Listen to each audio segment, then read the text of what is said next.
같이 읽겠습니다.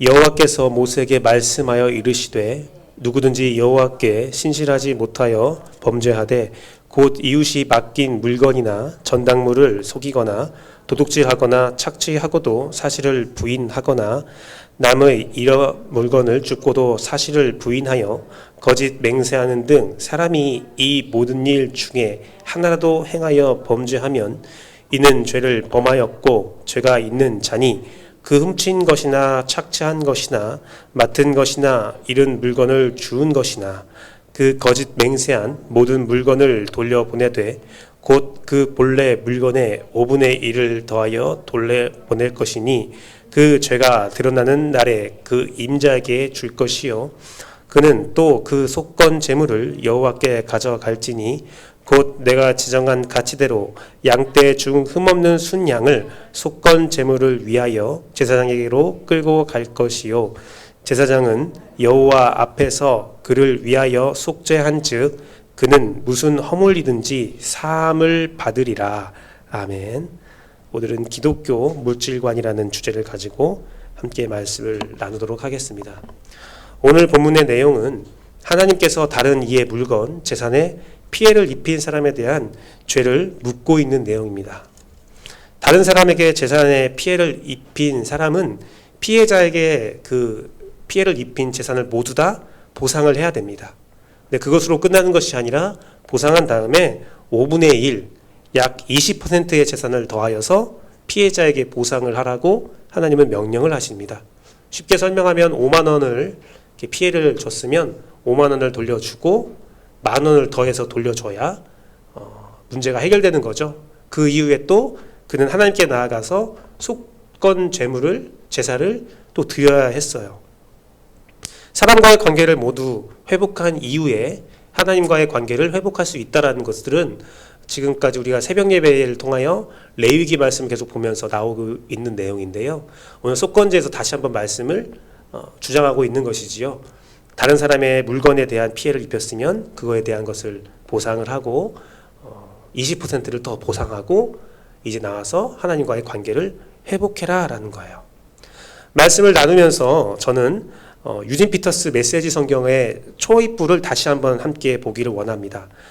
유진 피터스 본문에 나와 있는 우리가 함께 읽었던 누구든지 여호와께 신실하지 못하여 범죄하되 라는 내용은 유진 피터슨의 메시지에서는 이렇게 표현하고 있습니다. 하나님께서 모세에게 말씀하셨다. 누구든지 하나님에 대한 신뢰를 저버림으로 죄를 지었으면 이라는 거예요. 신실하지 못하였다 라는 말은 유진 피터슨이라는 신학자는 신뢰를 저버렸다 라고 표현을 하였습니다. 속이든 강탈하든 순간적인 충동이든 다른 사람의 물건을 빼앗고 물질적인 피해를 입히는 것은 하나님에 대한 신뢰를 저버리는 죄악이다 라고 유진 피터슨 신학자는 그렇게 주장을 하고 있는 거죠. 원어적인 주장은 더욱더 무섭습니다. 이 본문을 신실하지 못하여라는 본문을 원어로 해석하면 이런 단어가 사용됩니다. 마알이란 단어가 쓰여요. 히브리어로 마알이란 단어를 쓰이는데 마알이라는 기본 어근을 가진 단어로서 이는 불성실하다, 부정하다, 더 충격적으로 반역적인 행동을 하다, 역도다 라는 거죠. 즉 원어에서 말하는 것은 그 남의 물건을 빼앗는 행위, 그것은 그 신실하지 못한 범죄는 신뢰를 넘어선, 하나님에 대한 신뢰를 넘어선 반역과 역적 행위를 한 것이다. 그렇게 심각한 죄악이다 라고 말하고 있다는 것입니다. 타인에게 물질의 피해를 준 것이 어떻게 신뢰를 저버리는 행위고 하나님을 반역하고 역적 행위까지 가는지 조금 너무 과한 거 아닌가라는 느낌이 있을 수도 있습니다. 하지만 이것이 하나님께서 지으신 세계 창조 질서이며 물질관이라는 거예요. 이게 하나님의 창조 질서입니다. 하나님은 모든 만물을 창조하셨고 주관하시는 분이신데요.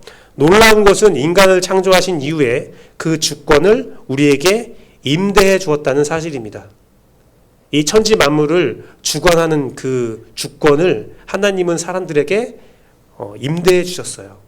창세기 1장 28절의 말씀을 보면 하나님이 그들에게 복을 주시며 하나님이 그들에게 이르시되 세육하고 번성하여 땅에 충만하라, 땅을 정복하라, 바다의 물고기와 하늘의 새와 땅에 움직이는 모든 생물을 다스리라 하시니라 라는 말씀이 있습니다. 말씀을 보면 후반부에 있는 말씀은 땅에 충만하라, 땅을 정복하라, 바다의 물고기와 하늘의 새와 땅에 움직이는 모든 생물, 천지에 있는 모든 것들을 너희가 소유해라, 다스려라 라고 하고 있습니다. 이것은 마음대로 하라는 게 아니에요. 그것은 뭐냐면 하나님의 뜻대로, 하나님의 창조 질서가 이 세상에 충만할 수 있도록 너희가 그것들을 가지고 살아라 라는 거지요. 하나님의 법칙, 하나님의 창조 질서가 내가 살고 있는 이 땅과 이 환경에 살아가는 법칙이 되고 질서가 되도록 하라는 하나님의 명령입니다.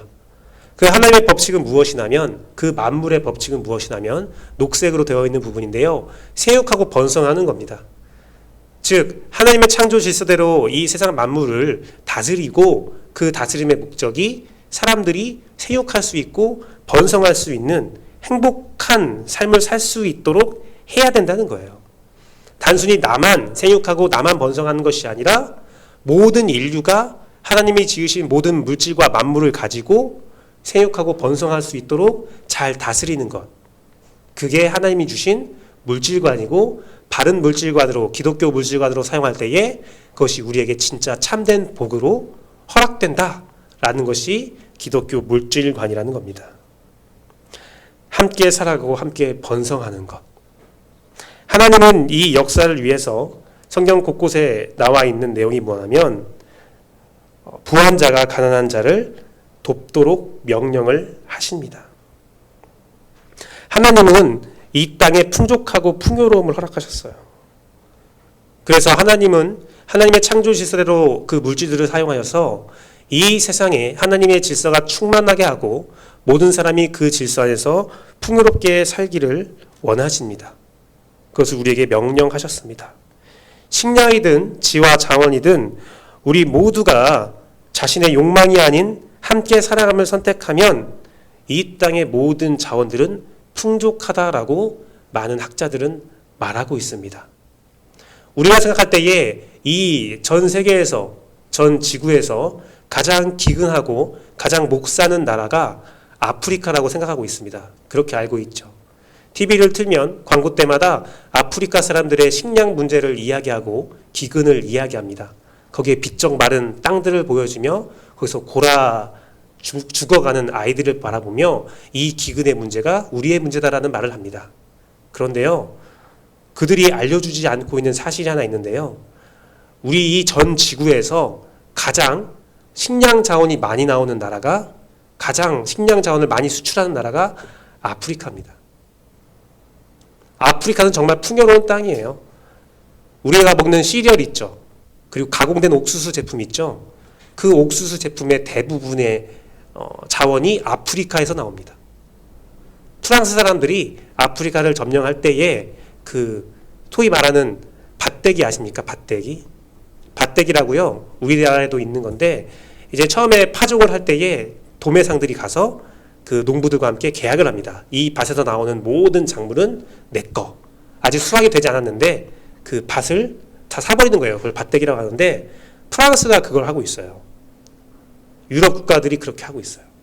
아프리카 땅에 나오는 모든 밭에 나오는 그 자원은 다 우리 거. 그 귀족들과 왕족들과 정치인들과 계약을 합니다.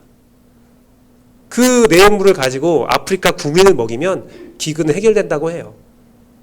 그런데 그러지 않죠. 사료로 쓰고 시리얼을 만들고 잉여 자원으로 만들면서 아프리카 사람들은 굶주리게 되는 거예요. 더 무서운 것은요, 제가 그거에 대해서 공부할 때 더 무서웠던 것은 그 기근에 대한, 그 단체에 대한 가장 큰 후원을 하는 데가 어딘지 아세요? 그 기근 단체에 가장 큰 후원을 하는 자들이 누구냐면 그 밭대기를 한 기업이에요. 참 아이러니한 일이죠. 그러한 일이 이 땅 가운데 이루어지고 있다는 겁니다. 기독교 물질관대로 사용되지 못할 때에 많은 기근과 정말 이해할 수 없는 일이 이 땅 가운데 이루어지는 것이죠. 그건 하나님의 뜻이 아니라는 겁니다. 하나님은 이 세상의 모든 인류가 함께 생존하며 함께 번성하기를 원하시는 분이십니다. 부족한 자를 돕고 넉넉한 자는 부족한 자를 돕고 상처받은 자를 감싸주고 그들을 살 수 있게 하는 것이 하나님께서 원하시는 질서와 뜻이라는 거예요.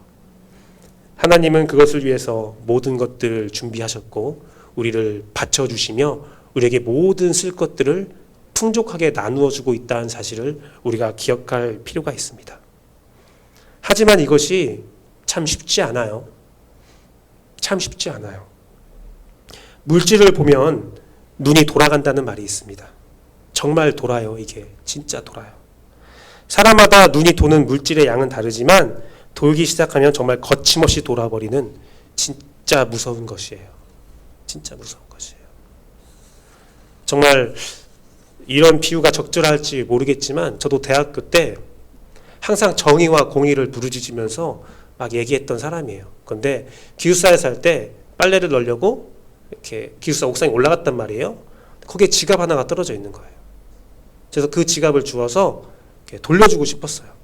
딱 열었는데 거기에 그 당시 제가 대학교 99년생이니까 짜장면 2,000원, 3,000원 할 때 5만 원이 딱 들어있는 거예요.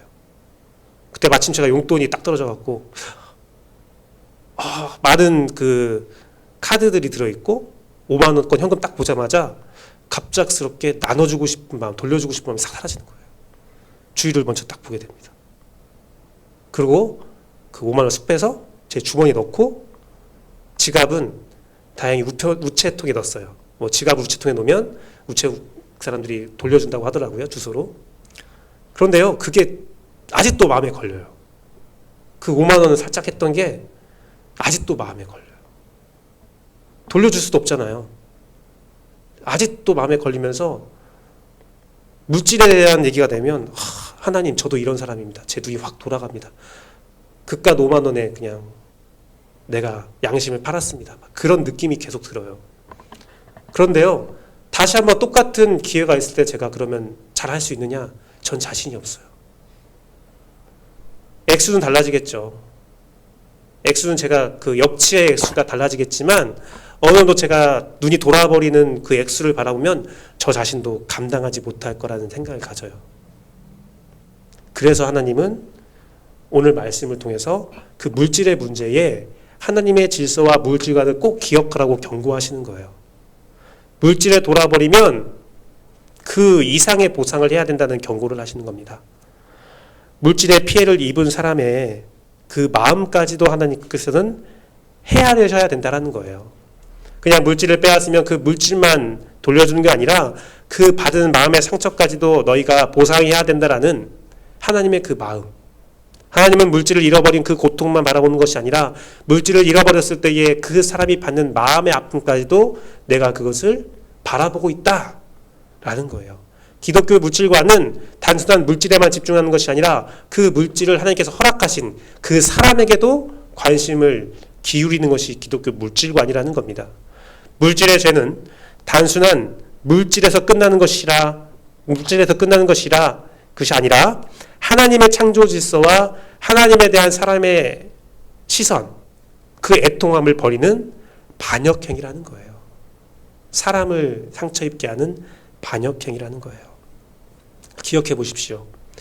애초에 나에게 속한 물질은 나의 소유가 아니라 하나님의 소유를 잠시 임대하여 사용하고 있는 겁니다. 그것을 여러분이 먼저 깨달아 알아야 합니다. 그리고 기억해야 합니다. 그래서 물질에 대한 유혹이 있을 때에 잠시 눈을 감고 이 물질이 나의 것인가를 기도하고 성령님께 의지해야 이길 수 있는 거예요. 쉽게 얻을 수 있는 물질이든 어렵게 얻을 수 있는 물질이든 이것이 내 것이 아니다라는 생각을 가지고 이것은 하나님의 것이다 라는 마음을 잊지 않아야 그 물질의 유혹에서 여러분이 이길 수가 있다는 겁니다. 그래서 하나님의 원하신 대로 사용해야지 나의 유익이 아니지 라는 마음을 가지고 하나님의 기쁘심대로 모두가 생육하고 모두가 번성할 수 있도록 사용해 가야 된다는 겁니다. 그렇다면 남의 것을 빼앗아서 자신의 곳간을 채우지 않을 거예요. 하나님의 물질관을, 기독교 물질관은 우리가 마음속에 가지고 살면서 늘 기도하면서 그 물질을 두려워하고 그 물질에 대해서 성령 충만한 마음으로 사용하기를 원하면 남의 것을 절대로 빼앗지 않습니다. 오히려 나의 곡간을 풀어서 이웃의 배고픔을 채워주는 행동을 하죠. 이것은 자랑할 것도 아니고 내세울 것도 아니라 지극히 자연적인, 지극히 당연한 행동이라는 거예요. 하나님의 물질을 가지고 하나님의 뜻대로 사용하는 것.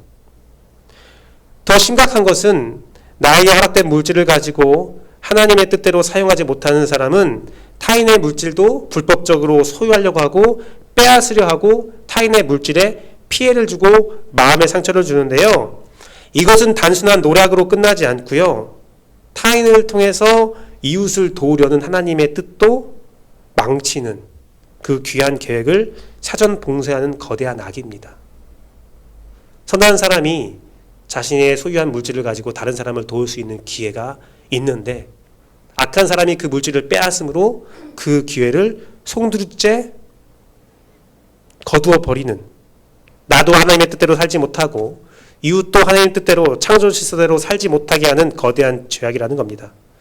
그래서 이 죄악의 문제를 해결하지 않고는 하나님과의 관계를 도저히 회복할 수 없다라고 하나님은 선포하고 있는 겁니다. 그리고 이 죄악을 해결하기 위해서 거듭 말씀드리지만 그 피해 당사자에 대한 일을 해결하고 그 피해 당사자의 그 마음의 문제까지도 20%의 추가 보상을 통하여 회복해야 함을 하나님은 강조하고 있는 겁니다. 말씀을 마치면서 한 가지를 더 기억할 내용을 말씀드리도록 하겠습니다.